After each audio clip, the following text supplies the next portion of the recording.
July 26, 2018. Welcome to the Third Down Show. I am your host, T. Wayne the Don. Beautiful day outside. It's hot in South Louisiana for sure. I'll tell you one thing. I'm trying to stay close to air conditioning as long as I can. I don't know about y'all, but I know that's what I'm trying to do. Listen, Melo signed for $2.4 million. We're going to talk a little bit about him today. See what he got going on. I'll tell you, I got a couple of theories about Carmelo Anthony because he only get a 1-year deal. So I want to see what he's going to do after this next year. We're going to talk a little bit about him and would Melo ever sit the bench. I think he will for the right person. Also, once again, I told y'all we're getting closer and closer to football season. Yes, sir. I told you, now we're on to the NFC side of the NFL. We're going to start off today with the NFC North. Talk about a little bit about the Minnesota Vikings, the Green Bay Packers, Detroit Lions, and Chicago Bears. My last segment, because I'm not going to hold y'all long today. My last segment, we're going to talk about my Twitter poll question I had on yesterday. What pro athlete would you like to have a reset button? And the candidates was Teddy Bridgewater, Robert Griffin III, Derrick Rose, and Brandon Roy. Now, Derrick Rose won the poll. No shocker, Derrick Rose will win the poll. But I'm going to tell you who I would have picked to win.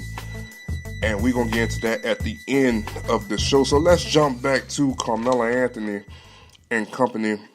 Melo did sign for $2.4 million, a 1-year deal with the Houston Rockets. Last year, Melo averaged 16.2 points with the Oklahoma City Thunder. Remember, they lost Trevor Ariza to the Suns. Ariza averaged last season 11.7 points last year. 11.7. Make sure y'all heard that correctly. I didn't say 7. 11.7 points last year. So, kind of looked at a potential lineup. What can be. I really don't follow Houston that much, but, I'm just kind of looking. I know they're still trying to sign Clint Capella, but if this would be not a bad lineup to me, you're stretching the floor, but just be defending would probably be your most problem. Paul, Harden, Melo, and Anderson, and Capella.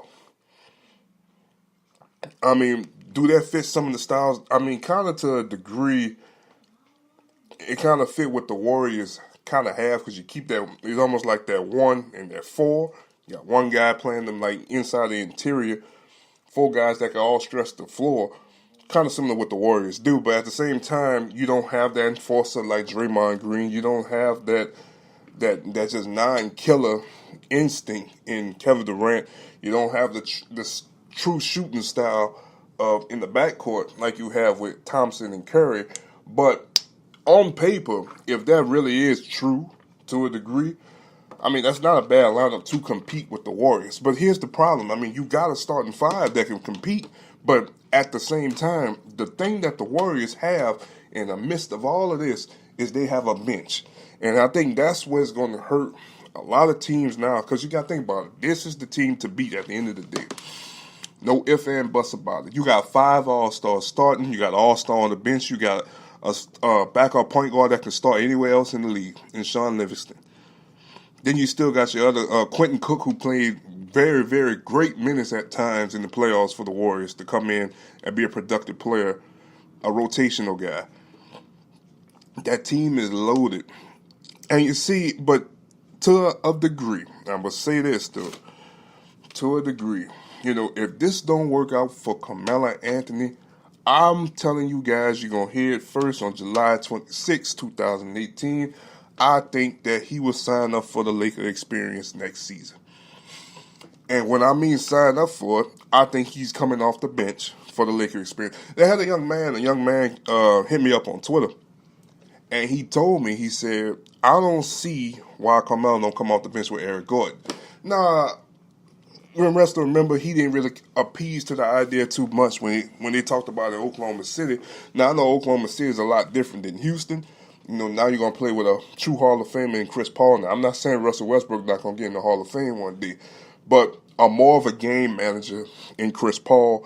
You're going to play with the MVP. Carmelo Anthony has played. Now, I don't know if y'all realize this, but in his careers, especially going to Houston now, have played with 3 MVP players. Could y'all name all 3 MVP players? Could y'all? Okay, well, I can name it. I'm not Chris Paul. James Harden, Russell Westbrook, Allen Iverson. He also played with the Finals MVP and Chauncey Billups. Hello, somebody. He has played with, and the thing is, I thought the other day, Carmelo has played with a lot of talented guys over his career. And it makes me wonder is how much is the problem is the organization or how much of the problem is him as well. You think about when he played in New York. I know New York had a lot of characters over there. But he had Amari Stoudemire, Tyson Chandler, all-star players in the league. He had the last year when they really tried to make that run, they went and got Jason Kidd. They went and got Kenyon Martin to come in and play some minutes. Remember, they were the second best team in the Eastern Conference that year, and they got bounced out to the Indiana Pacers in the second round. That was probably his best year with the Knicks. Come on, man. Come on, bro. We gotta speak the truth. Gotta speak the truth. So Carmelo has had talent, a lot of talent over his NBA career. And that makes me wonder, even when they go back as far, remember he was on the verge to taking trips and taking visits with the Chicago Bulls. When Melo had Melo could have worked with Derrick Rose coming out. Derrick Rose at the time, who was still playing at a decent level, a young Jimmy Butler, a getting better Joakim Noah.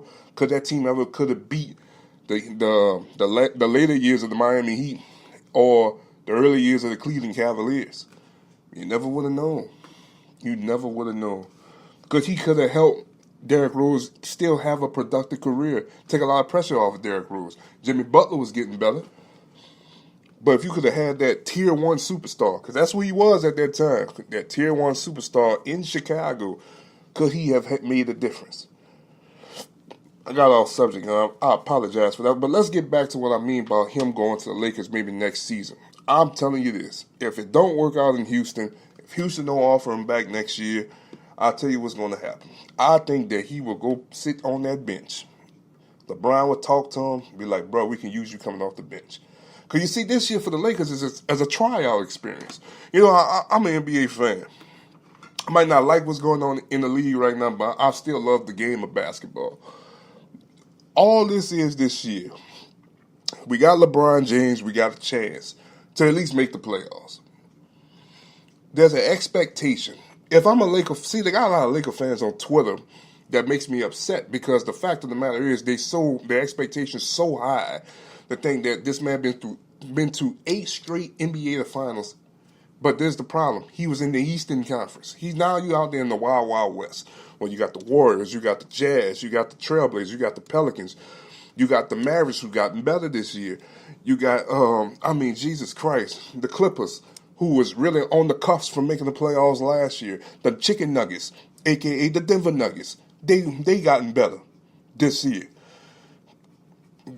I don't think there's going to be nobody to hold Denver out the playoffs this year. Denver is getting in the playoffs this year unless some injuries must have happened. I'm telling you this. The tryout year for the Lakers. See how it'll fill it out. I think somebody might get moved. Somebody probably will get moved if they don't work out with LeBron well. I think Lonzo Ball has to be a productive shooter. I want to see Brandon Ingram take his game to another level. I like how Laker fans, I follow a lot of Laker fans on Twitter, said that Brandon Ingram is better than Jason Tatum. Brandon Ingram is better than Jaylen Brown. I don't see that comparison at all. Them boys has already brought their young careers already to the center stage and making names for themselves. I don't see why Jaylen Brown and Jason Tatum, especially how weak the Eastern Conference is, can't make the All-Star team this year. I don't see how. Because them boys have elevated themselves in a matter of 1 to 2 years. Them boys are great players who's going to be productive players and possibly keep getting better and better, some of the stars or the faces of the NBA. Brandon Ingram got a long way to go. I think LeBron can help improve his game a long way. A very, very long way. If he sit there and he really take the maturity and get better with it. I really think now to a degree, you need shooters to be with LeBron. I think D'Angelo Russell would have fit well now. But, I mean, D'Angelo's gone. He's no longer with the Lakers. He's with the Nets. So while I think Carmelo Anthony will work well with this team, because I think some people will get moved. I don't think everybody on this roster will be back there next year, the year after this. But I'm going to tell you like this. Melo coming off this bench, giving you at least maybe about a good 20 minutes a game, can at least help this team out a lot. A lot. A solid, true six-man. Kind of what Ray Allen was a little bit, that spark off the bench. And what I mean by that is because I think the Lakers, if I'm a Laker fan, I'm not looking at Kawhi Leonard this year, or I'm not signing up for the Kawhi Leonard experience, because I think there's one guy that I'm looking at right now who can really, because let's remember, LeBron needs shooters. LeBron never had a guy, you know, D-Wade was a great shooting guard, but he's not that sharp shooter that what he probably can use. LeBron need a man who's going to come in and shoot the lights out. He catch and shoot, catch fire. Now, Ray Allen played with him in Miami, but at the same time, Ray Allen's on the downhill of his career. I'm talking about a young man that's in his prime right now. And I can tell you who this young man is looking at free agency. If they don't sign him, or to me, they should have tried to give him an extension early. But if they don't do nothing, make a move soon, I wouldn't be surprised if the LA Lakers go down to Oakland / San Francisco, because I know they're about to move to San Francisco, as in the Warriors, and take number 11 from the Golden State Warriors and bring them in purple and gold. And you heard it right here. Klay Thompson is my number one priority for next season, in the offseason. For the fact of the matter is, because Klay Thompson is probably the second best shooter in the game, right behind his teammate Stephen Curry. At one point, let's remember some of the classic moments he had. Klay Thompson loved playing in the Western Conference Finals for some reason because he liked to ball out. He could play defense. He could defend you. He's a great shooter because he really and truly, Klay Thompson, cover up Stephen Curry lacks of defense on the defensive end. The type of player that will help LeBron James bring a championship to the LA Lakers. And there ain't no telling what else they can make a move for next season. You never know if they might make a move for DeMarcus Cousins. Hell, if they feel like their point guard play can be better, what about Kemba Walker? I don't know what can do. I'm just saying this. I'm not no true professional at this thing right here. But I know for sure if I'm the LA Lakers, I'm looking at Klay Thompson for next year to be in that purple and gold wearing that 11. For the LA Lakers. Ain't no doubt in my mind that I would love to see that man in Staples Center if I'm a Laker fan, because he's going to help this team. And to say that you got another all-star player, the second best shooter in the game, and because to a degree, after a while, I'm telling you, somebody's going to break up that core in Golden State. For the fact of the matter is, you can't keep them all. They're all great players. DeMarcus Cousins took a veteran. I mean, he took a minimum of $5.4 million. So come on, man. I think to a degree, somebody's going to offer one of them boys a lot of money, and somebody going to leave and start breaking up the core of the Golden State Warriors. And I got to be honest with you, it kind of will start flowing some competitive balance back in the Western Conference. If the Lakers do get Klay Thompson, and maybe somebody else that's just a true role player to come in and help out, the competitive balance going to start coming back up a little bit. But I think if the league don't stop it before it get bad, it's going to continue to just get worse. So why wouldn't Carmelo want to go to the Lakers?